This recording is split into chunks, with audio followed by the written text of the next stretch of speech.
कसरत करने से घुटने घिस जाते हैं। जो आप जिम में एक्सरसाइजेस कर रहे हैं लेग की, उससे आपके घुटने घिस रहे हैं। मेरा नाम डॉक्टर मनु बरा, मैं एक ऑर्थोपेडिक सर्जन और आर्थ्रोस्कोपी एक्सपर्ट हूँ, team ortho sport, Gurgaon, Delhi, Bombay. तो दोस्तों, मेरे पास है ना बहुत सारे एथलीट्स आते हैं, बहुत सारे लोग आते हैं जो लगातार जिम जा रहे हैं, लगातार मतलब कई सालों से जा रहे हैं, और उसके बाद भी उनके घुटने में दर्द आना चालू हो गया। कर कर कर की आवाज़ आ रही है, चढ़ चढ़ आवाज़ आ रही है, घुटना अटक रहा है और कोई इंजरी नहीं हुई। आगे पेन होने लग गया, स्क्वाट्स नहीं लग रहे, स्क्वाट लगाते हुए पेन हो रहा है। सो आखिर जो लोग एक्सरसाइजेज नहीं कर रहे उनके भी घुटने घिस रहे हैं, और जो लोग एक्सरसाइज कर रहे हैं उनके भी घुटने घिस रहे हैं। तो क्या करे इंसान, करे ना करे समझ में नहीं आ रहा। सो रीज़न ये है दोस्तों कि जब आप एक्सरसाइजेस करते हो, सबसे इंपॉर्टेंट है कि आपको एक्सरसाइजेस किसने सिखाई है। या तो आप खुद एक स्पोर्ट्स फिजियोथेरेपिस्ट हो जिसने 8 साल की पढ़ाई करके एक्सरसाइज कर रहा है, जिसको सारी नॉलेज है, तो आपके घुटने नहीं घिसेंगे। पर अगर आप खुद स्पोर्ट्स फिजियोथेरेपिस्ट नहीं हो, आप एक ऑर्थोपेडिक सर्जन हो, सपोज़ मैं एक ऑर्थोपेडिक सर्जन हूँ, सो मुझे नहीं मालूम कौन सी एक्सरसाइजेज करनी चाहिए, क्योंकि मेरी पूरी पढ़ाई में कहीं नहीं थी कौन सी एक्सरसाइज, अनलेस अनटिल मैंने स्पोर्ट्स मेडिसिन की पढ़ाई अलग से करी 2 साल तक, तब मुझे मालूम हुआ कि एक्सरसाइजेज कौन सी करनी चाहिए, कौन सी नहीं करनी चाहिए। बाकी ऑर्थोपेडिक सर्जरी की पढ़ाई में तो नहीं थी। या आप किसी और फील्ड में काम करते हो और आपको, या तो आप मन से एक्सरसाइज कर रहे हो, या आप यूट्यूब वीडियो देख के एक्सरसाइज कर रहे हो, या आप आपका जो जिम में जो ट्रेनर है वो आपको एक्सरसाइज करा रहे हैं। अब अगर वो ट्रेनर स्पोर्ट्स फिजियोथेरेपिस्ट नहीं है तो हो सकता है कि उनकी नॉलेज इनकम्प्लीट है। उसके कारण क्या होता है कि आप जो जिम में एक्सरसाइज करते हो लिमिटेड करते हो। लिमिटेड का मतलब आपने क्वाड्रिसेप्स कर ली, आपने हैमस्ट्रिंग की एक्सरसाइज कर ली, आपने कुछ काफ की एक्सरसाइज कर ली और आपको लगता है लेग वर्कआउट हो गया, पर लेग वर्कआउट हुआ नहीं है दोस्तों। क्यों? लेग वर्कआउट में क्या क्या बच गया? मेरा वीएमओ स्ट्रेंथनिंग बच गई, कि मैंने वीएमओ को ढंग से ट्रेन नहीं किया। मेरे को अपने ट्रेनर ने बताया नहीं कि वीएमओ क्या होता है। इसके अलावा मैंने हिप के अराउंड सारी मसल्स को ट्रेन नहीं किया। हिप फ्लेक्सर ट्रेन नहीं किए, एक्सटेंसर ट्रेन नहीं किया, एडक्टर एबडक्टर्स, ये 4 मसल होती है, इनमें से एक को ही ट्रेन किया, 2 को ट्रेन किया, बाकी को भूल गया मैं। मेनली हिप फ्लेक्सर लोग भूल जाते हैं।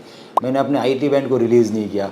मैं अपने नी के नीचे आता तो मैं काफ को ट्रेन कर रहा हूँ, पर मैं एंटीरियर टिबियलिस मसल को ट्रेन नहीं कर रहा, मैं अपने फुट को ट्रेन नहीं कर रहा।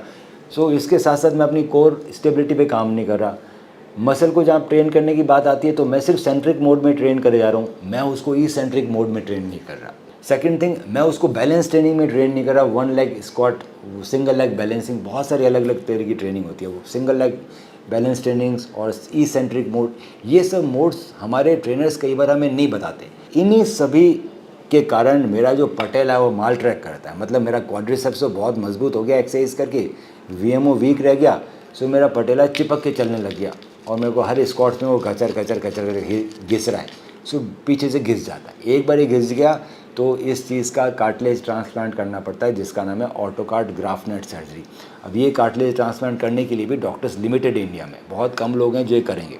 सो ज़्यादातर डॉक्टर आपको दवाइयों पे छोड़ देते, दवाई ले लो, ये कर लो, रेस्ट कर लो, सीढ़ी में चढ़ो। अभी सीढ़ी ना चढ़ो ऐसे कैसे हो सकता है? सीढ़ियाँ तो दी है भैया, मकान में सीढ़ी चढ़नी है। अब 20 साल की उम्र में अगर सीढ़ी चढ़ना बंद कर दोगे, स्क्वाट मारना बंद कर दोगे, तो ज़िंदगी तो ख़राब हो जाएगी आपकी। सो सब चीज़ें अलाउड है अगर आपकी मसल्स मजबूत है, सारी मसल मजबूत है। ऐसा नहीं हो सकता किसी क्वाड्रिसेप मजबूत है, हैमस्ट्रिंग मजबूत है, वीएमओ वीक नहीं, सारी मसल्स मजबूत है। उसके लिए हम लोग आपकी मदद कर सकते हैं। हम आपको ऑनलाइन या ऑफलाइन एक्सरसाइज सिखा सकते हैं कि लेग के लिए कौन सा वर्कआउट करना चाहिए, टोटल वर्कआउट जिसमें सारी मसल्स इंक्लूड रहेगी। और वो एक्सरसाइजेज हमें धीरे धीरे बढ़ानी है, जैसे कि आपका जिम का या पर्सनल ट्रेनर बढ़ाता है एक्सरसाइज। तो मैं 3-4 महीने लगते हैं एक पेशेंट को ट्रेन करने में, जिससे उसका जो पटेला चिपक के चल रहा होता था उठ के चलने लग जाता है, और अब वो आराम से स्क्वाट्स मार सकता है, दर्द भी नहीं होगा। और साथ साथ में आपको नॉलेज मिल जाती है कि आखिर कौन सी एक्सरसाइज करनी है मुझे पैरों के अंदर। वो एक्सरसाइजेज आप लाइफ लॉन्ग कंटिन्यू रख सकते हो और आपका घुटना कभी भी ज़िंदगी में नहीं घिसेगा। सो दोस्तों, एक्सरसाइज करने से भी घुटना घिसता है, रनिंग करने से भी घुटना घिसता है। आपको घुटना घिसाना बचाना है, नी रिप्लेसमेंट बचाना है, अभी ठीक करना है अपने आप को, तो आपको राइट एक्सरसाइजेस करनी है। राइट एक्सरसाइज के लिए कौन मदद कर सकता है? Sports physiotherapist. अगर आपके पास कोई अच्छा है तो आप उनको संपर्क करें। आपके पास कोई अच्छा नहीं है आसपास में, तो आप हमें संपर्क कर सकते हैं। हम ऑनलाइन एक्सरसाइज सिखा सकते हैं। दिए हुए नंबर पर व्हाट्सएप कीजिए और आज से ही अपना रिहैबिलिटेशन चालू कीजिए।